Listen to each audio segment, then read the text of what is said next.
Hello and welcome back to my vinyl channel. It's been possibly since February since I made a video, which is pretty ridiculous, but I've been working on other things. Got a few records. Some of the records in this vinyl update are ones I definitely had to get. Okay, let's get started. Trying a new backdrop. I think it might be a little weird because the angle's a bit... So this year I've already seen 3 artists live. They are Saul Morrissey in Leeds in February, Stephen Wilson in Manchester in April, and Frank Turner last month in Hull. Me and my girlfriend saw Frank Turner for the first time supporting Blink-182 in Leeds at the First Direct Arena, possibly last year or the year before. And we were like, who's this guy? We've heard of him. I've heard his name before. But I'd never actually heard his music properly, and he's a very nice guy. I bought my girlfriend this DVD for her birthday, which was around the same time we saw him, so that was nice. This shows his 2015 album lead up, about all the troubles he had with the release date and his own personal problems, and it was quite an interesting watch, an interesting journey, and a little insight into his world and what he values to go along with the music. So the album was called Be More Kind.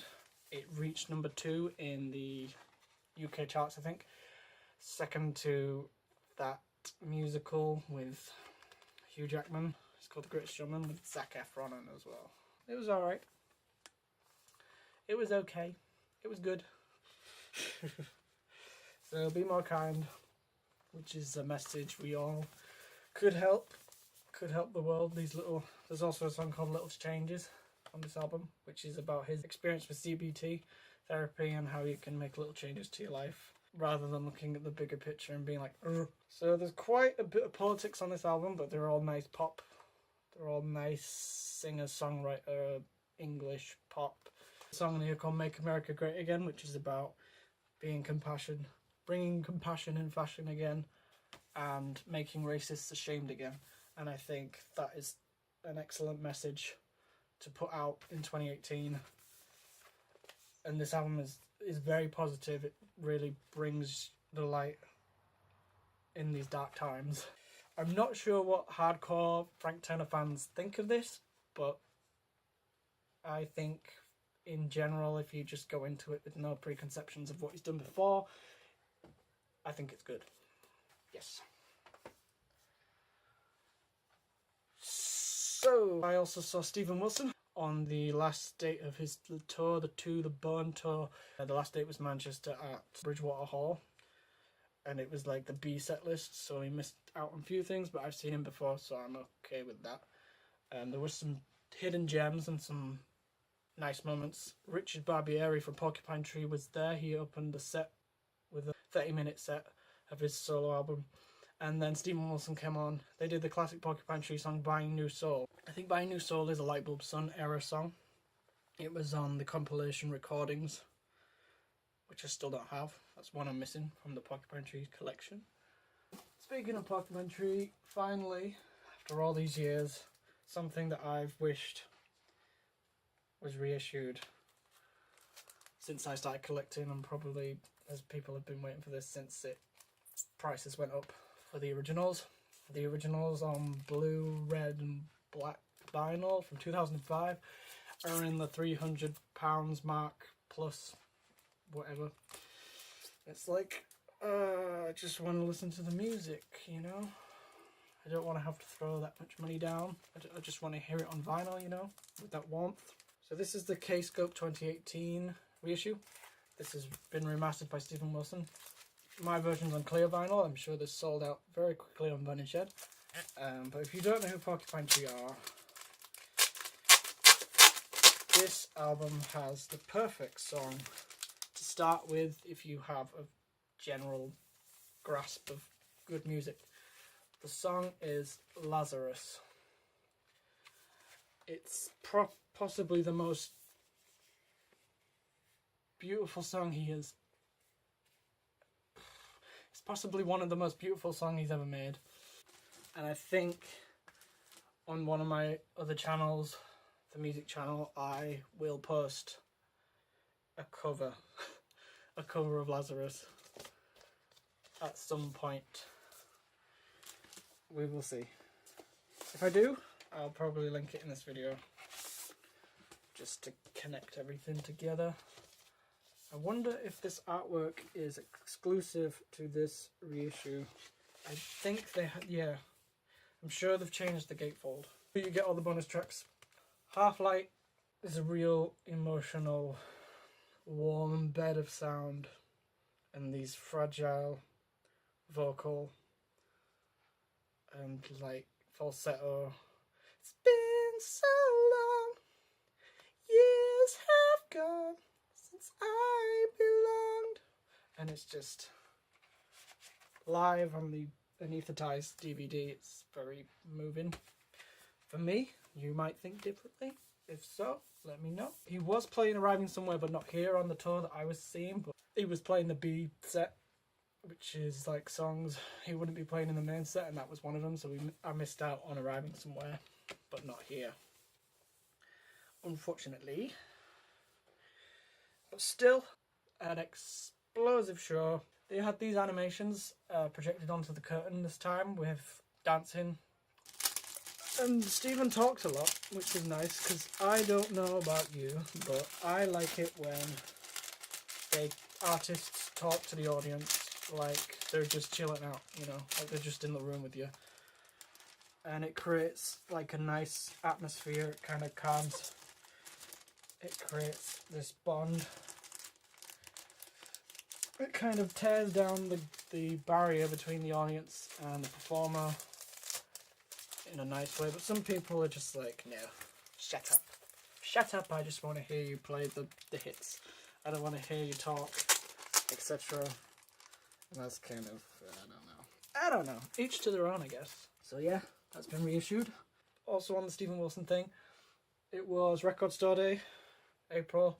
Now I've never participated in Record Store Day physically in a store, waiting in the line, etc. I've wanted to, but like the chance has never come to me, and I've never been close enough to a store in a city to do it. Anyway, so I always somehow end up getting the stuff I want if it just be one release, and that saves all the trouble of that. I do agree with Record Store Day because it's a celebration of a format that is very close to a lot of people's hearts. Anyway, the Stephen Wilson Record Store Day single was How Big the Space. This was written by, like the title track to The Bone, it was written by Andy Partridge of XTC, and I've heard he's recording new songs of his own stuff for the first time in years and years and years. But this features How Big the Space, an instrumental variation, and then on the B-side, People Who Eat Darkness, Ninette version, which is the female singer on his albums. Still haven't heard her sing. Some shows she's in the show, some shows she's not, and I'd really like to catch it because it would just add something extra, you know, really complete the songs as they are on disc. So that's the back. This is on blue vinyl.